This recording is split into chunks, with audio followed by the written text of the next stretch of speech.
Привет, мои самые дорогие друзья! Мы продолжаем рассказывать вам, я продолжаю рассказывать вам о том, почему так случилось, что стало причиной, возможно, неадеквата, который сейчас происходит с российским руководством и российской армией. Смотрите, друзья, вообще на самом деле, если бы война России против Украины случилась лет 100 назад, то сейчас наблюдался бы полнейший трындец. То есть Россию разорвали бы просто на части, на куски. Японии всякие и прочие соседи, и близкие, и дальние. Но этого не происходит.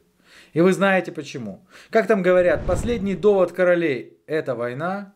Но последний довод современного короля, который войну начал, это ядерное оружие. Именно поэтому и не разрывают. Потому что у России есть ядерное оружие. Именно ядерным оружием больше всего кичатся.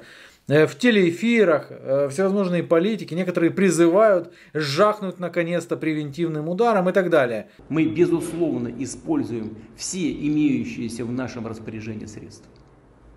Это не блеф.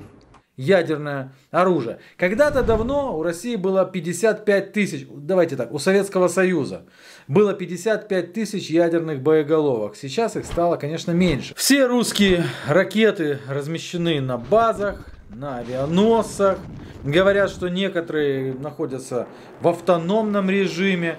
Правда, мне это стрёмно слышать. Некоторые, как рассказывают, находятся на каких-то поездах, которые нон-стоп курсируют и так далее. В общем, ядерных боеголовок сейчас 1500. Этого достаточно для того, чтобы мир превратить в одно большое воспоминание о мире. Кто производит комплектующие для российских ядерных боеголовок? Абсолютно уверен, вы представляете какой-то подземный секретный бункер, где работают люди, возможно, не знающие даже друг друга по имени, называющие друг друга номер 28, номер 29. Эти люди, вполне возможно, вы считаете, живут все еще в закрытом каком-то городке секретном. Помните, как были такие городки, нельзя было заехать, нельзя было выехать, говорят и сейчас, они в России существуют. Ну, то есть, вы себе представляете вот где-то плюс-минус такой режим секретности. Не очень. Одним из ведущих поставщиков комплектующих для российских ядерных боеголовок является ООО «Спецэнергопроект». Находится он не в тайге, но в Москве на улице Октябрьская, 5. Адрес легко найти. Вот здесь вот можно пройти мимо салона «Твой стиль». Поворачиваете направо возле ресторана «Экле». Идете прямо, и вот рядом с йога-студией «Кочующие ежики» стоит стратегический объект. Я замечу, что клубу йоги «Кочующие ежики» хорошо бы укочевать куда-то подальше. Возможно, они не знают. Но фишка в том, что у спецэнергопроекта есть лицензия на размещение, сооружение, эксплуатацию и вывод из эксплуатации ядерных установок, радиационных источников и пунктов хранения ядерных материалов и радиоактивных веществ и отходов. Звучит не очень. Я вам скажу, что и на чакры влияет не очень хорошо, поэтому да и ресторанам бы этим, не только кочующим ежикам, но и ресторанам бы убраться оттуда подальше, как говорится. Давайте посмотрим теперь на деньги, на контракты. Мы видим многомиллионные контракты с Росэнергоатомом и его филиалами. Здесь мы видим, что основной заказчик Росэнергоатом с компанией «Комбинат Электрохимприбор», которая, если кто не знал, занимается производством ядерных боеприпасов. Теперь объясняю, почему так вышло, что в Российской Федерации все эти заводы, производственные мощности, корпорации наподобие Калашникова находятся в частных руках. Ну как это? Это же очень странно. Мне, конечно же, могут парировать. Посмотри, в Соединенных Штатах тоже. Ну, знаете, когда надо, то они вспоминают, как в Соединенных Штатах. На самом деле это сравнивать мокрое с теплым абсолютно. Фишка тут абсолютно не в этом, не в какой-то там конкуренции. Потому что конкуренции нет. Она отсутствует. Дело в том, что когда компания государственная, у нее заказы берет другая государственная компания. Ну, когда все компании государственные, вот в оборонке, да? А это значит, что они между собой заключают эти контракты практически по себестоимости. А это же невыгодно, друзья. И поэтому появляются некие предприниматели, которые на самом деле являются подставными лицами или лицами, через которых чиновники Минобороны и приближенные к первому телу начинают приватизировать всю оборонку. А когда оборонка приватизирована, вот тогда вот появляются не ручейки, а океаны, которые наполняют баблом карманы всех. И чиновников Министерства обороны, и тех, кто рядом со светилом. Ни одна частная компания никогда не выжила бы, если бы постоянно заключала миллиардные контракты с государством, грубо говоря, и постоянно была бы в убытке. Но так не бывает, а здесь бывает. И такие компании, которые работают, переваривают десятки, сотни миллиардов, и при этом постоянно находятся в убытке, работают десятилетиями в Российской Федерации. Это Россия, детка. Нам удалось выяснить, что у фирмы «Спецэнергопроект» есть фирма-клон, которая была закрыта всего пару месяцев назад. Она тоже называется точно так же и тоже занимается обслуживанием Росэнергоатома. Но по большей части это фирма-прокладка, за которой торчат уши компании АО ГМЗ «Химмаш». Эта компания полностью владеет фирмой «Спецэнергопроект». Вот мы видим, что «Химмаш» обладает 100% акций «Спецэнергопроекта». «Химмаш», друзья, это тоже частная компания. Вы знаете, я произношу и просто не верю. Не верю своим словам, то, что говорю. И почему же об этом молчат? Вот почему молчат? Молчат о многом. Прямо в Новый год было ликвидировано 2 завода оборонки Российской Федерации. Причем один ушел тупо под нож.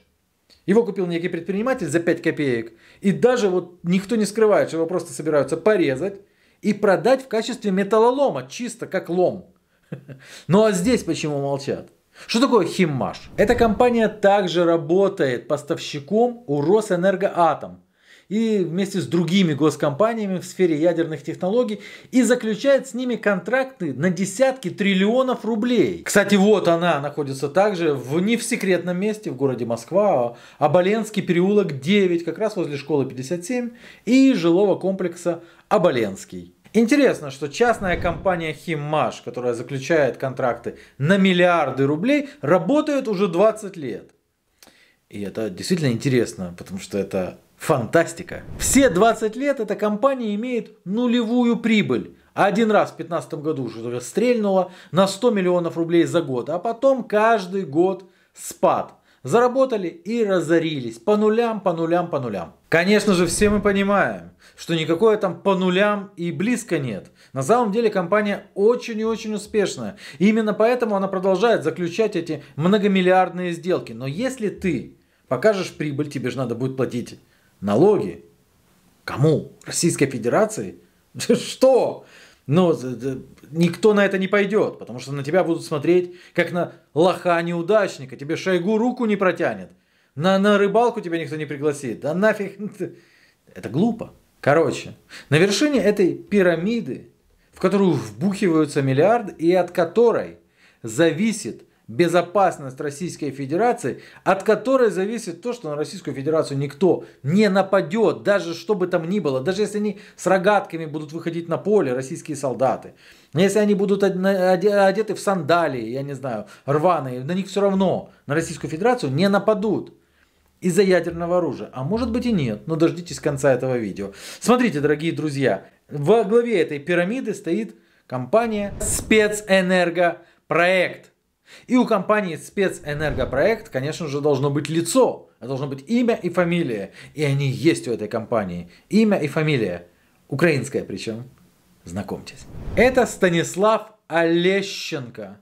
Не обращайте внимания на его военную форму. Мы тут видим походный рюкзак на спине, компас на груди, скорее всего, охота и рыбалка. О, это очень аккуратный человек. Это мультимиллиардер, который при этом не зарисовывается в соцсетях, не кичится своим благосостоянием, не имеет инстаграма и так далее. Фишка в том, что по информации шведских журналистов, этот человек является гражданином Болгарии, давным-давно проживающим в Швеции.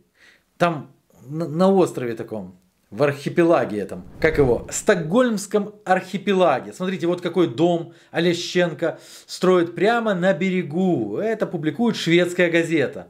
Находится он прямо на небольшом острове Мускё. Но что такое небольшой остров Мускё? Мускё – это военная база. Эта военная база была сверхсекретной. Дело в том, что эта военная база находится в скалах. Она выдолблена прям в скалах.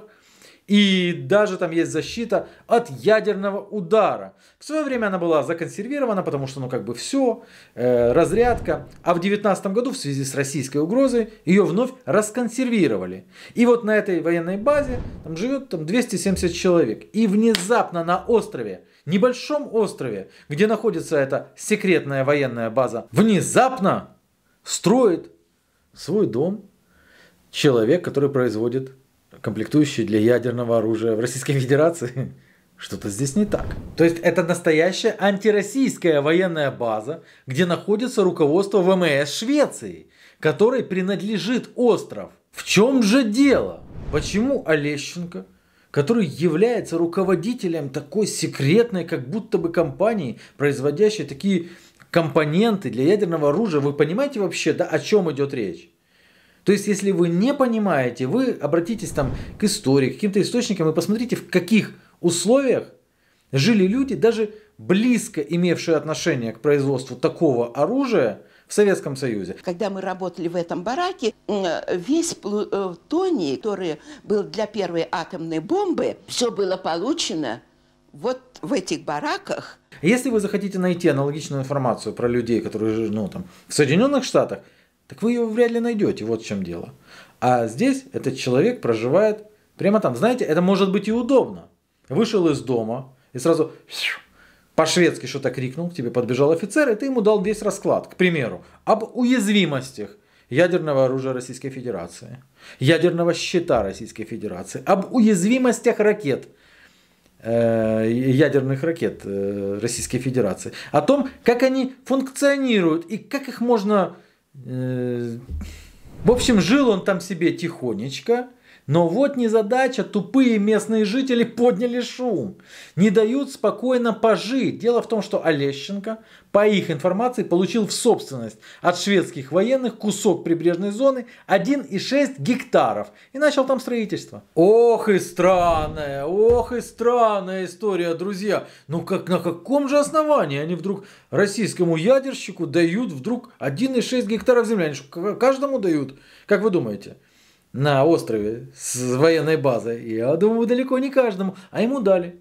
Потому что поохотиться человек там захотел, рыбу половить. Они смотрят. Знаете, мне вообще кажется, что виной всему его харизма. Может, улыбался, как бы они говорят. Ну ладно. Это хороший русский. И я не знаю, какой там у них акцент. Но, в общем-то, говорит что-то бисмюль-дегуль-бегуль.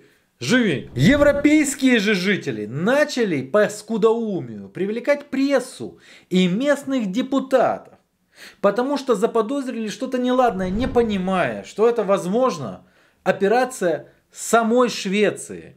Вместе, конечно же, с некоторыми партнерами, скорее всего, заокеанскими. И вот они начали возмущаться, бухтеть.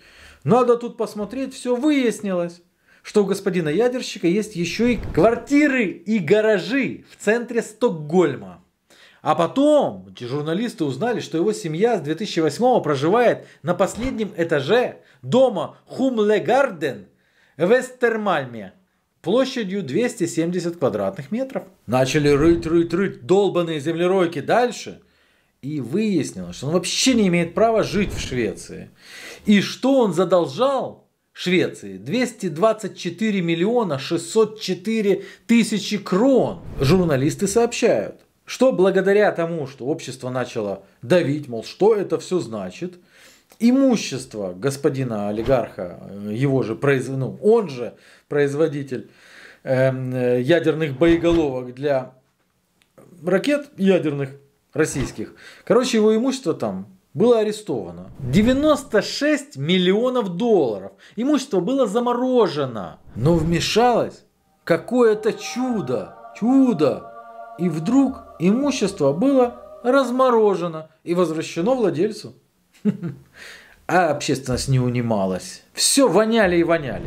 Они обнаружили, что Олещенко это VIP-поставщик ядерных компонентов, что ему принадлежит как раз таки фирма Спецэнергопроект. Всплыло про Росатом, про ядерное оружие. Но широко данная информация почему-то не распространяется, только на локальном уровне. Мы можем предположить, почему она не распространяется, потому что Швеция, скорее всего, бережет своих, VIP-клиентов, можно сказать, VIP-партнеров, давайте скажем так. И это очень странно, потому что буквально пару месяцев назад в той же самой Швеции посадили под стражу 2 российских шпионов за попытку кражи военных технологий. В статье приводятся слова самого Олещенко, где он уверяет, что это не я, господа шведы, это не я, жена там может быть моя, там, детишки малые, но я практически все время в России. Вот я охотник, поверьте, я охочусь, вот смотрите, русского кабана стреляю как раз каждую субботу. Друзья, я практически в Швеции же не бываю, а? Верьте мне, люди. Прошло всего пара дней, как информация появилась в сети. И опять-таки повторяюсь, где-то на локальном уровне. Я буквально случайно попал на эту информацию. Дело в том, что я думаю, Швеция постарается также замять этот вопросик. А то, что его не уберут, смотрите, они арестовывают 2, реально объявляют их шпионами, что-то там хотели украсть. Здесь человек живет просто на военной базе, считай, Швеции. И нормально, смотрите, строит дом, да. Так вот, Швеция, я уверен, будет, по причинам, которые я сказал выше, будет это замалчивать, аккуратненько так не палить. Со своей стороны, конечно же, российские структуры должны будут его моментально схватить. Потому что все слишком открыто и ясно. Никто его не схватит. Я уверен, никто его не закроет и вопросов даже не задаст. Может быть, так пожурят и скажут: слушай, давай спокойнее, да? Почему? Потому что суммы откатов исчисляются десятками, сотнями миллионов, миллиардами. Поэтому никто его не посадит. А вот здесь мы переходим к тому, полетят ли ракеты. Знаете, там представители Киева говорят, полетит ракета, но она упадет, у них старые ракеты, у них там упадет или не упадет, не знаем, проверять не будем. Но есть одно правило. То есть, говорят, у Путина ядерный чемоданчик. Нажать кнопочку на ядерном чемоданчике он один не может. Потому что нужно, чтобы это был Путин, Шойгу и глава генерального штаба. Это у них же так прописано. Так вот, дело в том, что если один может топить за русский мир до уничтожения всего человечества навсегда, да, то другие, они прекрасно понимают, что эти ядерные боеголовки, если уж полетят, то полетят в их жен, живущих в Парижах, в их любовниц, живущих в каких-нибудь Британиях, в их дома, в их секретные виллы, записанные на 3-4 лиц. И они на это не пойдут.